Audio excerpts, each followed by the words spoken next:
जय हिंद, जय भारत। स्वागत है आपका नीच एग्जाम सॉल्यूशंस यूट्यूब चैनल पे। मेरा नाम नितिन और मैं आज आप लोगों को बताने वाला हूँ कि टैली प्राइम के अंदर आप न्यू फाइनेंशियल ईयर के अंदर अपना टैली प्राइम का डेटा कैसे एक्सेस कर सकते हैं और न्यू फाइनेंशियल ईयर में अपनी बिलिंग कैसे स्टार्ट कर सकते हैं।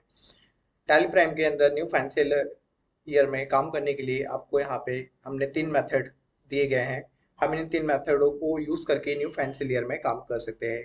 फर्स्ट मेथड हमारा है change current period and restart voucher numbering. इसके अंदर बेसिकली हमारा क्या होता है कि जो भी हमारा करंट कंपनी है जिसपे अभी तक हम अपना काम करते हुए आ रहे थे, उसी कंपनी के अंदर हम आगे भी continue new financial year 24 to 25 में काम कर सकते हैं। सेकंड ऑप्शन हमारे पास ये है, लास्ट ईयर का जो आपका कंपनी है 23-24 का, उस कंपनी में हम काम ना करके हम एक न्यू कंपनी क्रिएट कर सकते हैं। और न्यू कंपनी क्रिएट करने के बाद हम अपनी ओल्ड कंपनी से जो हमारा 31 मार्च 2024 का क्लोजिंग बैलेंस है, वो हम एक न्यू कंपनी के अंदर ओपनिंग बैलेंस को इंपोर्ट कर सकते हैं। और थर्ड ऑप्शन है स्प्लिट डेटा। जैसे कि आपका लास्ट कंपनी का फाइनेंशियल ईयर क्लोज हो गया है और आपकी बुक्स फाइनल हो गई हैं, तो इन दिस केस आप अपनी कंपनी का डेटा जो है स्प्लिट कर सकते हैं। आइए चलते हैं टैली पर और देखते हैं ये सारे ऑप्शंस को हम कैसे यूज कर सकते हैं।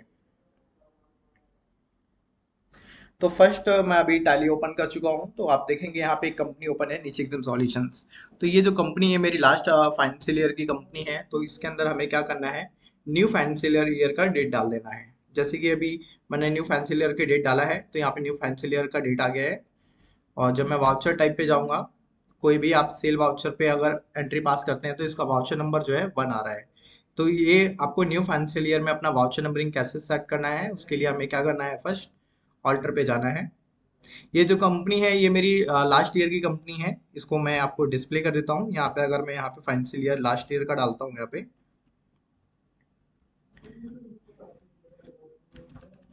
तो यहाँ पे लास्ट ईयर की कुछ यहाँ पे मेरे पास यहाँ पे ट्रांजिशंस आपको देखने के लिए मिल जाएंगी। तो अभी इसी कंपनी के अंदर अगर मैं न्यू फाइनेंशियल ईयर में काम करना चाहता हूँ, तो मैं इसका फाइनेंशियल ईयर जो है इसका चेंज कर सकता हूँ यहाँ पर। और इसी बुक्स पे हम आगे भी कंटिन्यू कर सकते हैं। और उसके लिए मुझे एक न्यू वाउचर नंबरिंग की नीड होगी, तो इसके लिए मैं ऑल्टर पे जाऊंगा, वाउचर टाइप, सेल जो भी आपका वाउचर टाइप है उसको सिलेक्शन करेंगे, यूज एडवांस कॉन्फ़िगरेशन, इस ऑप्शन को आप यस कर सकते हैं। और अपना एक नया फाइनेंशियल ईयर का वाउचर नंबरिंग आप सेट करेंगे। तो ये मेरा नया फाइनेंशियल ईयर का मैंने डेट डाल दिया है। वाउचर नंबरिंग मुझे 1 से स्टार्ट करनी है तो 1 आ जाएगा। कोई भी प्रीफिक्स या सफिक्स डिटेल डालना है तो वो भी हम एंटर कर सकते हैं। तो मैं यहाँ पे डालना चाहता हूँ अपना प्रीफिक्स डिटेल भी, तो मैं यहाँ पे डेट डाल देता हूँ। और यहाँ पे मैं प्रीफिक्स क्या डालना है वो एंटर कर दिया हमने।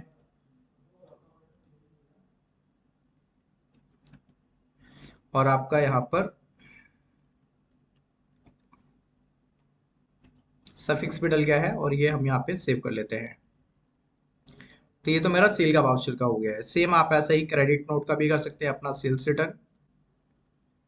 तो ये ओल्ड ईयर का मेरा फाइनेंशियल ईयर का वाउचर नंबरिंग डला हुआ है, तो मैं यहाँ पे न्यू फाइनेंशियल ईयर का अपना वाउचर नंबरिंग मेंशन कर रहा हूँ। तो वाउचर नंबरिंग जहाँ से स्टार्ट करनी है वो नंबर आप डाल सकते हैं। तो मुझे 1 से स्टार्ट करना है तो मैं 1 ही मेंशन कर रहा हूँ यहाँ पर।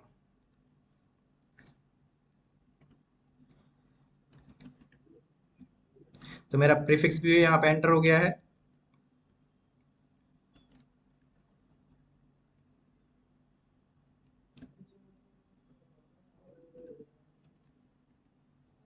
मैंने सफिक्स भी डाल दिया है। तो मैंने सेल और क्रेडिट नोट में एक नया वाउचर नंबरिंग सेट कर दिया है न्यू फाइनेंशियल ईयर के लिए। तो अब मैं जैसे ही जाऊंगा वाउचर टाइप पे, और आपका सेल वाउचर जब ओपन होगा तो एक नया वाउचर नंबर आपको यहाँ पे देखने के लिए मिल जाएगा और इस वाउचर नंबरिंग में आप एंटर पास कर सकते हैं। बात करता हूँ मैं क्रेडिट नोट की। तो यहाँ पे क्रेडिट नोट आप जाएंगे और यहाँ पर आप देखेंगे तो आपका नया वाउचर नंबरिंग यहाँ पे आ गया है। तो जैसे ही आप एंट्री पास करेंगे तो मेक श्योर आपका जो डेट है वो इस फाइनेंशियल ईयर का होना चाहिए 24 to 25। तो ऑटोमेटिक आपका जो न्यू फाइनेंशियल ईयर का डेट है वो आपको यहाँ पे देखने के लिए मिल जाएगा। अदरवाइज अगर आप उसी एडजस्टिंग कंपनी में काम नहीं करना चाहते हैं, जैसे कि मैंने आपको 3 मेथड के बारे में बताया है, तो सेकंड मेथड है कि आप अपनी ओल्ड कंपनी में से उसका जो क्लोजिंग बैलेंस है वो न्यू कंपनी में इंपोर्ट कर सकते हैं। तो आइए चलते हैं, उसको हम कैसे करने वाले हैं वो भी देख लेते हैं। तो इसके लिए आपको क्या करना है, ऑल्ट के प्रेस करना है, क्रिएट कंपनी। तो हम यहाँ पे क्या कर सकते हैं, एक न्यू कंपनी क्रिएट कर सकते हैं।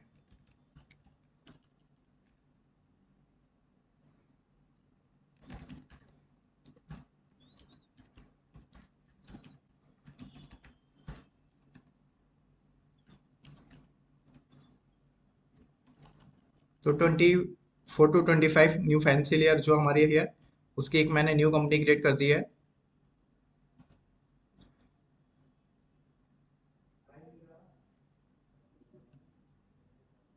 तो न्यू कंपनी क्रिएट होने के बाद आपको क्या करना है, जीएसटी एनेबल करके अपना जीएसटी नंबर यहाँ पे मेंशन कर देना है।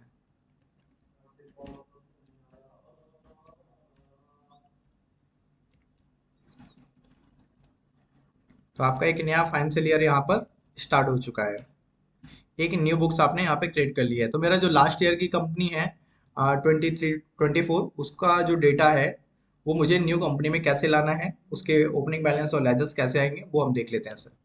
यहाँ पे हमें क्या करना है, अल्टर ऑप्शन, जैसे कि मेरी न्यू कंपनी है, इसमें आप देखेंगे कोई भी लेजर्स नहीं है, कोई भी स्टॉक आइटम्स नहीं है।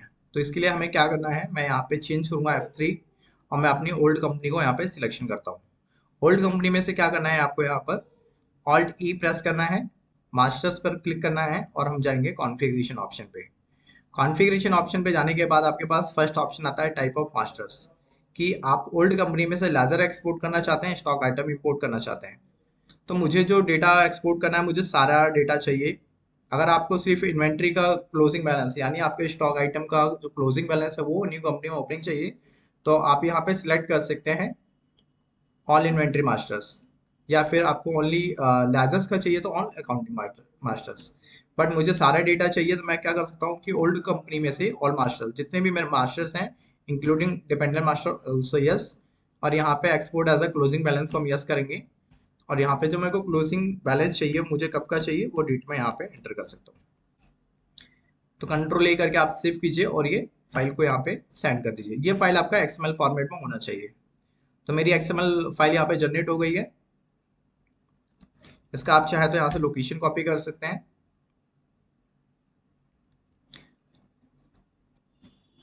तो अभी मेरी जो न्यू कंपनी है 24 to 25, इसको मैं ओपन करूंगा, होल्ड ओ प्रेस करेंगे। अब लास्ट ईयर की जो कंपनी है उसमें से न्यू कंपनी के अंदर मैं डेटा इंपोर्ट कर रहा हूँ। इंपोर्ट डेटा की लोकेशन मेरे पास ऑटोमेटिक ऊपर आ चुकी है। अगर आपकी लोकेशन नहीं आती है तो आप यहाँ पे जो लोकेशन आपने कॉपी करी थी उसको पेस्ट कर सकते हैं। तो आपकी जो फाइल का नाम है मास्टर डॉक एक्सएमएल है, आप इसे यहाँ पे सिलेक्ट करेंगे। न्यू कंपनी है तो मॉडिफाई विथ न्यू डेटा। तो आपकी एक नई कंपनी के अंदर आप देखेंगे लास्ट ईयर के सारे लेजर्स स्टॉक आइटम्स आपकी न्यू कंपनी में आ चुके हैं। तो न्यू कंपनी के अंदर मैं जाता हूँ यहाँ पर। अब आप देखेंगे सारे लेजर्स आ चुके हैं।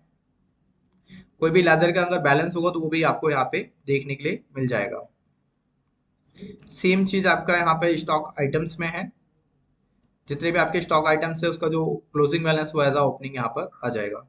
तो इसके अंदर कोई भी एंट्री नहीं आएगी, लास्ट ईयर का closing balance as a opening ledgers के साथ में आ जाता है।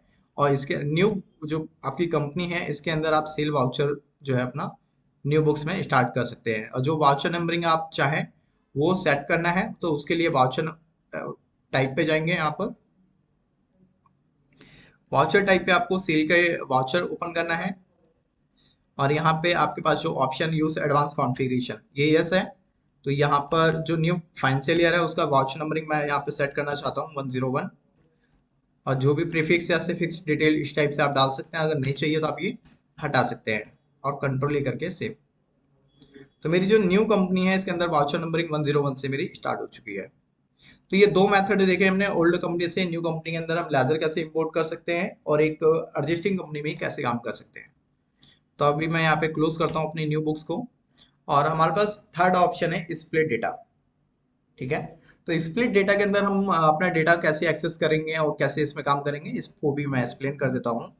जो आपकी ओल्ड कंपनी है 23 to 24, जो आपकी ओल्ड कंपनी है 23 to 24, उस कंपनी को हम स्प्लिट करेंगे 24 to 25 में। तो स्प्लिट करने के लिए आपको क्या करना होता है, स्प्लिट करने से पहले आप ध्यान रखें कि आपका जो बुक्स है वो फाइनल हो चुकी हो। अगर किसी भी रीजन से अगर ये फाइनल नहीं भी हुआ है तो कोई बड़ी बात नहीं है। जैसे कि हमने अभी देखा कि हम अपना लास्ट ईयर का जो क्लोजिंग बैलेंस है वो न्यू कंपनी में कैसे इंपोर्ट करते हैं, सेम मेथड आप यूज करके अपनी पुरानी कंपनी का बैलेंस न्यू कंपनी में इंपोर्ट कर सकते हैं। तो आइए चलते हैं, इस कंपनी को मैं स्प्लिट करना चाहता हूँ और न्यू बुक्स में काम करना चाहता हूँ। तो मैं प्रेस करूंगा ऑल्ट वाई। यहाँ पर एक ऑप्शन आपके पास आता है स्प्लिट डेटा। स्प्लिट डेटा पर आप क्लिक कीजिए। यहाँ पे दो ऑप्शन आएंगे, वेरीफाई और स्प्लिट। तो सबसे पहले आपको वेरीफाई करना है, मतलब कि कोई भी एरर है तो आपको पहले ही पता चल जाए। तो मेरी कंपनी में कोई भी एरर नहीं है, नो एरर फाउंड। तो अगेन मैं अभी क्लिक करता हूँ स्प्लिट डेटा पे और यहाँ पे स्प्लिटिंग पे हम लगाएंगे। तो स्प्लिटिंग में जब आप लगाना चाहते हैं तो स्प्लिटिंग कब से करनी है वो डेट आपकी यहाँ पर आ जाएगी। तो आपके पास दो बुक्स यहाँ पे क्रिएट हो जाएंगी, एक आपकी ओल्ड कंपनी 23 to 24 और 24 to 25। तो स्प्लिटिंग डेट मेरी आ चुकी है, यहाँ पर एंटर एक्सेप्ट। मैंने इसे यस कर दिया है। तो डेटा आपका अगर ज़्यादा होता है तो उस कंडीशन में थोड़ा सा टाइम लगता है और ये प्रोसेसिंग में आपका यहाँ पे हो जाएगा।